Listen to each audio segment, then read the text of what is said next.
La revue de presse avec encore et toujours ces visages en une de vos quotidiens ce matin. Ceux des migrants évacués de la jungle de Calais, le regard souvent hagard, un peu perdu. Ces photos nous saisissent. Elles barrent la une du Parisien aujourd'hui en France, de l'Humanité, de La Croix, qui consacre un portrait à Ahmed. Après un an dans la jungle, il va enfin pouvoir dormir au chaud.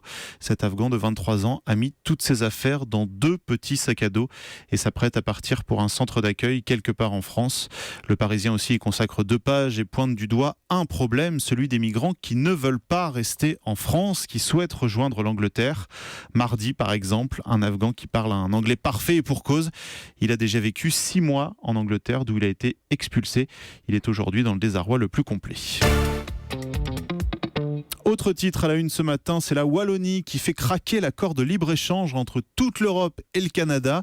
Libération s'en amuse et nous fait sourire en une, reprenant les codes graphiques d'Astérix et ce sous-titre.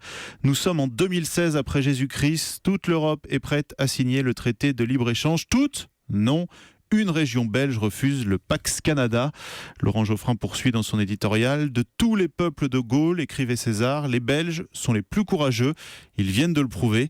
La Wallonie pourrait ainsi ouvrir une voie nouvelle, celle d'un meilleur contrôle démocratique. Alors les économistes sont déboussolés, mais Jean-Luc Mélenchon, lui, se frotte les mains. Syriza se réjouit aussi en Grèce. Alors qu'en Allemagne, c'est la douche froide. La tentation est forte de dire aux 3 600 000 Wallons, comment osez-vous vous mettre en travers de 500 millions de citoyens de l'UE. Mais le fait d'être minoritaire ne suffit pas à déterminer que vous avez tort, écrit Guillaume Goubert dans La Croix, qui appelle désormais à un effort d'explication et de débat. Des économies en une de l'Opinion et des Échos. L'Opinion qui titre sur France Télévisions, Mission impossible, un grand classique.